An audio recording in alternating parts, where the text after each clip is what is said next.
Hey, what's up, guys? Welcome back to the closet. Welcome back to the Christopher Moon Show. And welcome back to today's thought, which is going to be the differences between your court sentence and actually what you are going to be facing once you go to jail in sentencing. Because they're two different things. They're pretty close related, but they're two different things. And before I get into this, I just want to let you know. I haven't been here as much as I'd like to be. I've been busy. Life has a way of sneaking up on you and getting busy. So I just haven't been able to do as much. And you know, I can only speak so much on this stuff from my little experiences. But I have been doing a lot behind the scenes with just speaking with people through email, through whatever, and just helping people personally. And if you need to reach out, if you got a question, if you got anything, I would love to help you through your journey. Once I was going through this stuff, I would have loved to have somebody I could have talked to. I wasn't really into YouTube back then. I wasn't really into anything except for drinking and being pissed off, you know? Finding some drugs, doing some dumb shit, you know? But if I would have had somebody to release some of that tension, you know, get some of that worry off my mind, it would have been a little different, you know. And I think I did have a good support structure going through the AAs and like, you know, the traditional methods. But for you guys and gals that are like non-traditional, you're watching this and you want to ask a question, or you just want to, you know, chop it up and shoot something back and forth through email, I'll go ahead and I'll link that email, so if you ever want to, you can. But let's get back to oh, don't look at this mess. I gotta go wash this nest. I also got to do like a 3-month update on how long this stuff's gone, because it's getting pretty long. Like I got it all pinned up right now, but yes, it ain't that long, but it's pretty long. I'll do another silly video for you guys.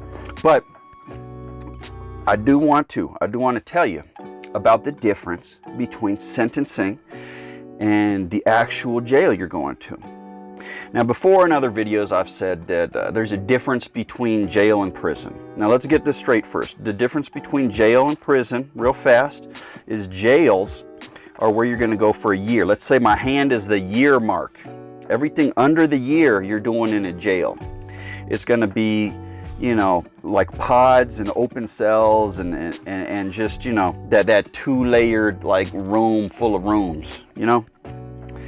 Maybe some bathrooms in the middle or the sides or however they do it. Prison, on the other hand, now I can't speak too much on this because I've never been to prison.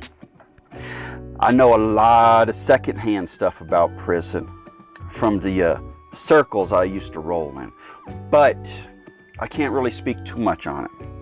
But what I can say is that prison is if you have a year or more in there. So you're waiting for trial in jail, you're waiting to get paroled, to get out, to do whatever, and then, you know, you're just getting in, you've done a heinous crime, like, that's big time. Prison's where you're going to go and sit and marinate for a little while.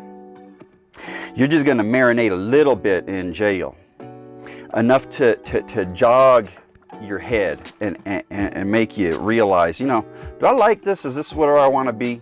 You know, that's what it was for me anyway. It kind of helped push me on out of that lifestyle, of that stuff. It wasn't where I wanted to be. You know, they had the worst books. They had these flat yeah, I don't even care. But the difference between waiting for that court date, you pushed it back as far as you can. Your court date's here. The judge is going to sentence you.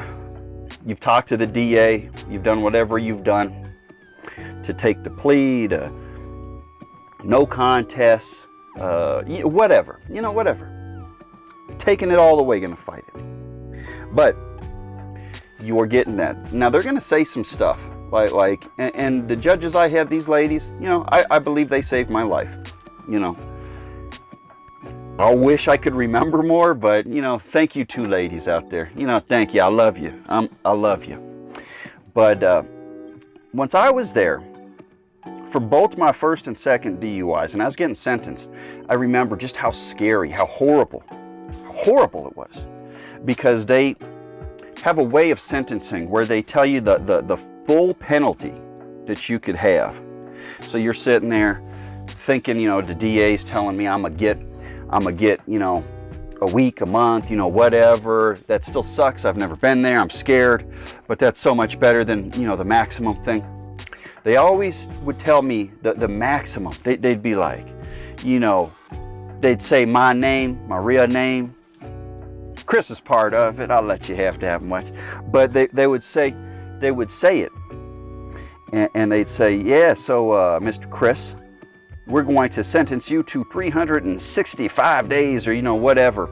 And your heart just drops. It just drops into your stomach. You feel like you're just going to, you know, just have a heart attack and die right there.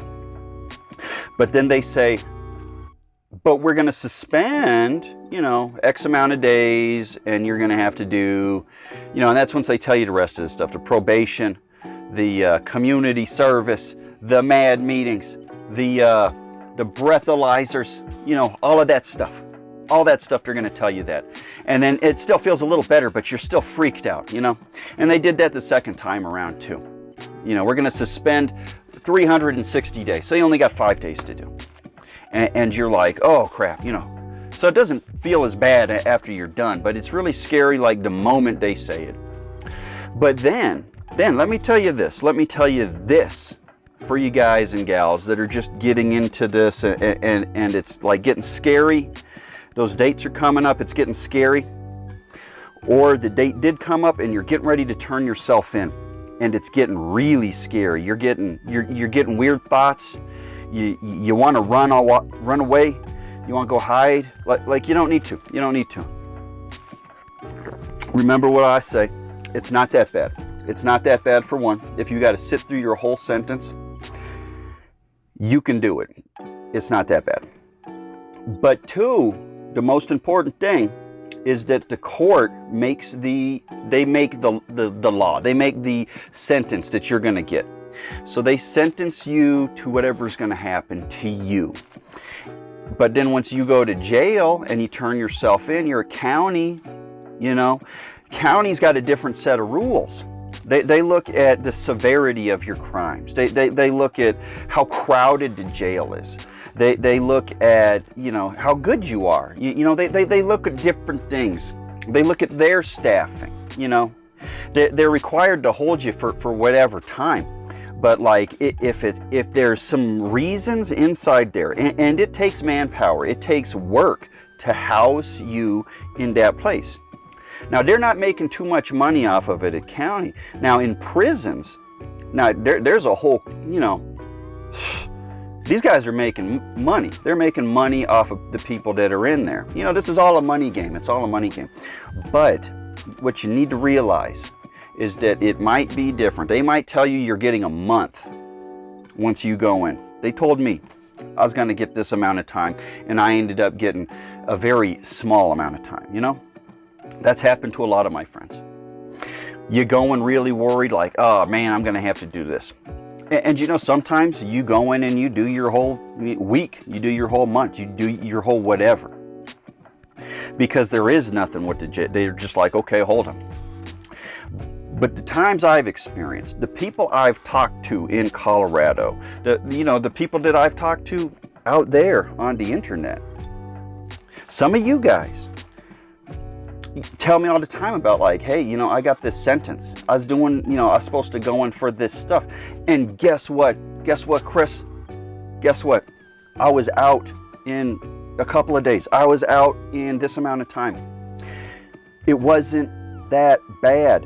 And that is exactly what I'm saying. That's exactly what I want to hear. It's not that bad, guys. It's terrible that we're in this situation, that we've done the crimes that we've done, but we're paying for them, you know. And that fear, that worry, that buildup going into that's part of the lesson. That's part of the buildup, that we're just kind of freaked out. And that's what helped me personally decide I don't want to drink anymore. I don't want to, you know, I can't do these drugs and this BS anymore, because this sucks. I don't want to go to the other one. I don't want to do any of that. I want to drink my latte. I want to go work out, you know. I want to be with my girl. I want to just enjoy my life, you know. Do the little things that makes me happy for the little bit of time that I'm here, you know. Love the people in my life I want to love. But that's just what it is.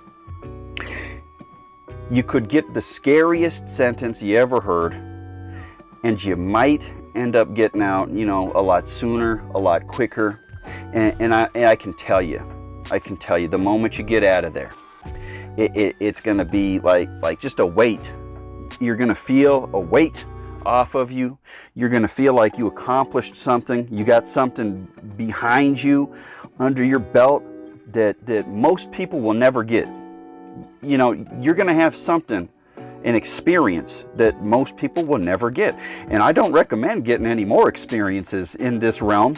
You know, if you want that street cred and stuff, whatever. But I wouldn't recommend it. That's not part of a harm reduction channel, you know. That's not part of being sober or content or contemplative or like anything like that. It's just I don't know. That was younger Chris. You know, once younger Chris was there, I bet he would have liked some more street cred. He would have liked some more whatever. But, you know, this old dude, he don't care. He don't care at all. He's just about what I said. Just chilling, enjoying the little things, you know. Enjoying the closet once you get a moment. Just enjoying, you know. But, yeah, that's it, guys and gals.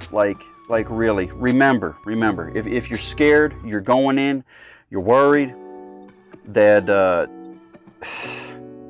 it's not going to be as bad or as scary as you think. Everybody in there is going through some stuff.